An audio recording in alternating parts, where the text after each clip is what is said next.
Salam jumpa lagi, Bapak Ibu, saudara-saudariku, serta anak-anak dan orang muda yang dikasihi Tuhan.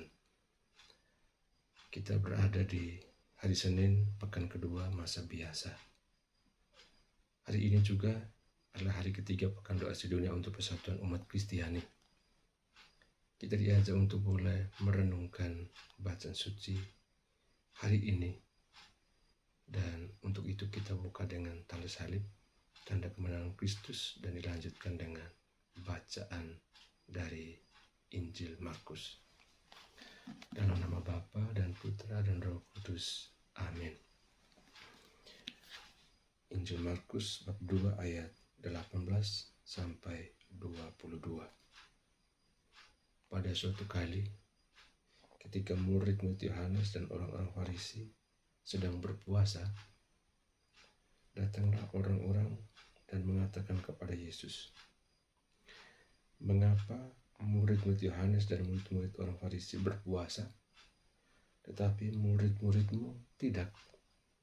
Jawab Yesus kepada mereka, "Dapatkah sahabat mempelai laki-laki berpuasa sedang mempelai itu bersama mereka?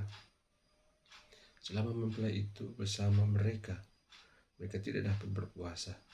Tetapi waktunya akan datang, mempelai itu diambil dari mereka. Pada waktu itulah mereka akan berpuasa. Tidak seorang pun menambalkan secari kain yang belum susut pada baju yang tua. Karena jika demikian, kain penambal itu akan mencabiknya. Yang baru mencabik yang tua, lalu makin besarlah koyaknya. Demikian juga tidak seorang pun mengisikan anggur yang baru ke dalam kantong kulit yang tua. Karena jika demikian,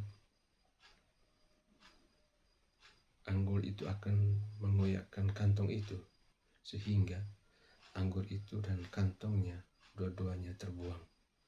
Tapi anggur yang baru hendaknya disimpan dalam kantung yang baru pula." Demikianlah sabda Tuhan, terpujilah Kristus.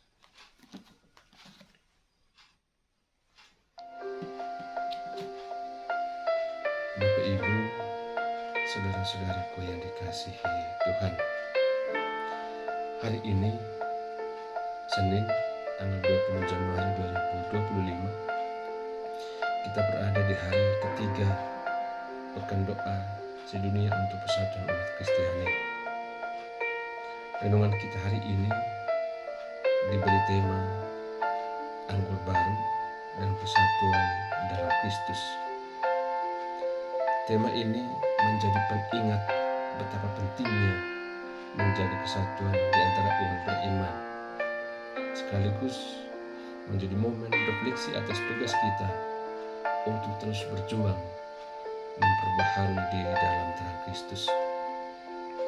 Kita melihat bacaan yang pertama, surat kepada orang Ibrani, mengingatkan kita bahwa Yesus adalah Imam Agung yang sempurna. Ia bukan hanya mempersembahkan korban, tetapi ia sendiri adalah korban itu. Tuhan Yesus memahami kelemahan manusia karena ia hidup sebagai manusia di dunia. Dalam kerendahan hatinya ia belajar taat melalui penderitaan. Dalam upaya mewujudkan persatuan umat Kristiani, kita diajak untuk meneladani Kristus dalam hal kerendahan hati, kasih, dan kesediaan untuk berkorban demi orang lain. Persatuan tidak mungkin terwujud tanpa pengampunan, pelayanan, dan doa. Dengan meneladani Yesus, kita menjadi alat perdamaian yang membawa kesatuan dalam komunitas di sekitar kita. Kemudian dalam Injil hari ini, Yesus menggunakan perumpamaan tentang anggur baru yang tidak bisa diisi dalam kantong kulit yang tua. Pesan ini sangat relevan dalam konteks persatuan umat Kristiani. Persatuan tidak bisa dicapai jika kita masih terjebak dalam pola pikir lama, di mana kita saling menyalahkan, berprasangka buruk, dan selalu merasa lebih unggul satu terhadap yang lain. Persatuan itu membutuhkan kantong kulit yang baru, yaitu hati yang diperbaharui dalam kasih Kristus. Kita dipanggil untuk meninggalkan egoisme dan membuka diri terhadap karya Roh Kudus. Hanya dengan hati yang diperbaharui, kita mampu menerima anggur baru berupa rahmat persatuan yang ingin diberikan Allah kepada gerejanya, yakni kita semua. Saudara-saudariku, anak-anak, Bapak Ibu, serta orang muda yang dikasihi Tuhan, Pekan Doa Sedunia ini mengajak kita untuk merenungkan pertanyaan ini. Apa yang masih menjadi penghalang bagi kita untuk bersatu sebagai satu tubuh Kristus? Mungkin itu adalah luka masa lalu. Mungkin juga karena perbedaan cara pandang, atau ada rasa tidak percaya terhadap orang lain. Maka hari ini, mari kita menyerahkan semua itu kepada Tuhan dan memohon rahmat Tuhan untuk memperbaharui hati kita. Sebagai murid-murid Kristus, kita dipanggil untuk menjadi saksi persatuan dalam keluarga, dalam KUB, dan dalam masyarakat. Mari kita berusaha menjadi pembawa damai. Doa yang tulus, tindakan kasih, dan pengampunan akan menjadi tanda bahwa kita adalah anggur baru yang siap dipersembahkan kepada Tuhan.